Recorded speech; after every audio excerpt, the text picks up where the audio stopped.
Halo, selamat datang di channel Ruang Taktik.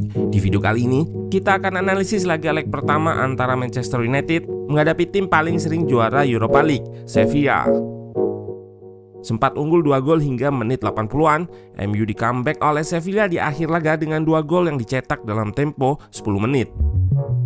Sialnya, 2 gol tercipta dari gol bunuh diri pemain MU. Dari statistik MU sebenarnya lebih dominan. Possession unggul dengan 55%, kualitas peluang-peluangnya pun bisa dikatakan cukup baik, 1,76 XG dari 12 tembakan. Sedangkan Sevilla hanya 0,62 dari 13 tembakan. Nah, penasaran dengan jalannya laga dari segi taktikal? Let's go, kita bahas sama-sama. MU dengan formasi 4-2-3-1-nya. Martinez Varane di jantung pertahanan diapit oleh Wan-Bissaka dan Malaysia. Bruno Casemiro sebagai double pivot, Martial ujung tombak gantikan Rashford yang cedera, ditopang oleh Sancho, Sabitzer, dan Anthony di belakangnya. Sevilla juga dengan formasi serupa, 4-2-3-1. Juara 6 kali Europa League ini nggak menggunakan striker murni. Eric Lamela diplot sebagai penyerang tengah. Di belakangnya ada Rakitic, Ocampos, dan Oliver Torres.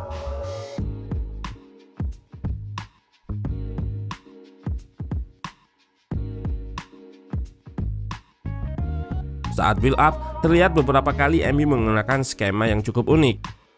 Varane yang merupakan bek tengah seringkali aktif bergerak ke area yang lebih tinggi untuk membuka ruang menjadi konektor dari lini pertama build up MU.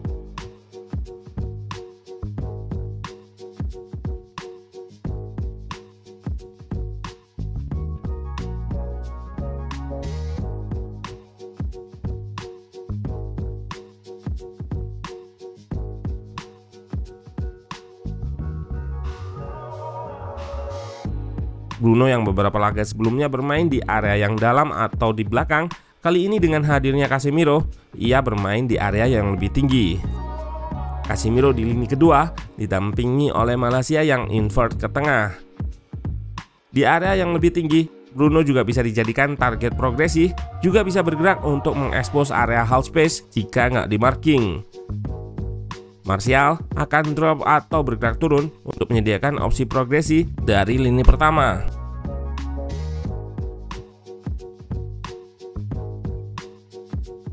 Meski set play build up MU di laga ini cukup baik dan bervariasi, namun dalam beberapa momen eksekusinya masih kurang maksimal. Sevilla dengan pressingnya beberapa kali bisa gagalkan build up MU dan rebut bola di area pertahanannya.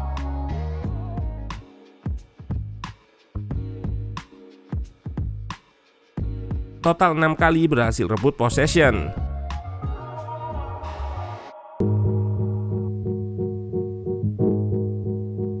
Dalam melakukan pressing, MU nggak langsung start dengan high press di area tinggi, lebih ke medium block dan baru akan melakukan pressing saat ada trigger tertentu.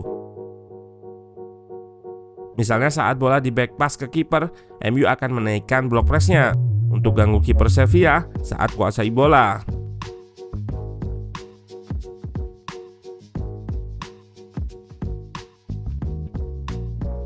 Di awal laga, MU sempat cetak gol setelah berhasil rebut possession di area pertahanan Sevilla dengan skema pressing ini. Namun sayang, gol ini harus dianulir karena Sancho dalam posisi offside saat Anthony melepaskan trupas.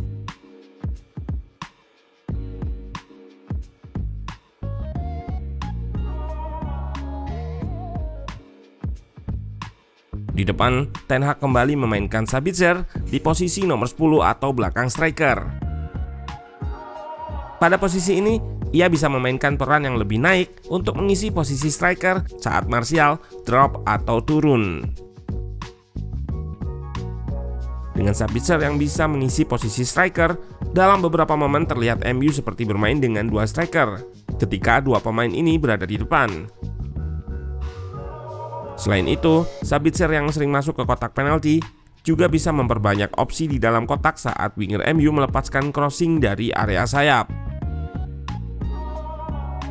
Terbukti 2 gol MU di laga ini dicetak oleh Sabitzer. Pada gol pertama terlihat pemain pinjaman dari Munchen tersebut mengisi posisi Martial yang melebar ke sayap. Setelah kombinasi 3 pemain atau triangle shape di lini tengah, Bruno dengan visinya berhasil melepaskan umpan ke Sabitzer yang berada di antara 2 center back Sevilla. Selain positioning yang bagus darinya, kredit juga untuk umpan terobosan Bruno yang sangat baik secara akurasi dan kecepatan. Terlihat umpan Bruno mengarah di posisi yang tepat sehingga Sabitzer bisa balik badan, sekali kontrol dan langsung melepaskan shoot dengan kaki kirinya.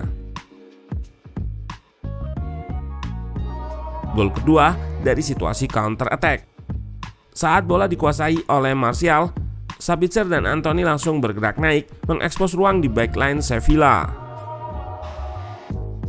Martial dengan cermat melakukan delay untuk menunggu pemain MU naik dan di saat yang tepat, pemain bernomor punggung 9 tersebut melepaskan terupas kepada Sabitzer yang melakukan run in behind atau lari ke belakang lini. Lagi-lagi umpan yang dilepaskan akurasi dan kecepatannya sangat baik. Pemain bernomor punggung 15 tersebut langsung melepaskan shot setelah sebelumnya mengatur body shape dan melakukan scanning mencari celah dari kiper Sevilla. Eksekusi yang sangat klinis dari Sabitzer. Di laga ini ia catatkan 2 shot yang dua-duanya jadi gol. Sepanjang laga, pertahanan MU sebenarnya tampil cukup baik. Di babak pertama mereka beberapa kali bisa membaca dan menggagalkan serangan Sevilla yang mencoba untuk mengekspos ruang di antara fullback dan center back MU. Juga banyak menyerang dengan crossing dari sisi sayap.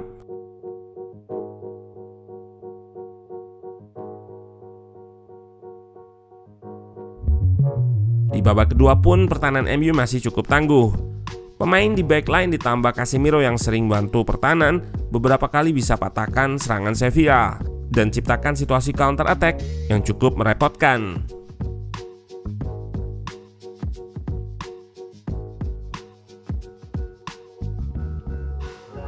Maguire yang masuk di awal babak kedua gantikan Varane yang cedera pun bermain cukup baik dengan catatan 1 kali intercept, 6 kali recoveries, dan 2 kali menang ground duels dari 2 percobaan.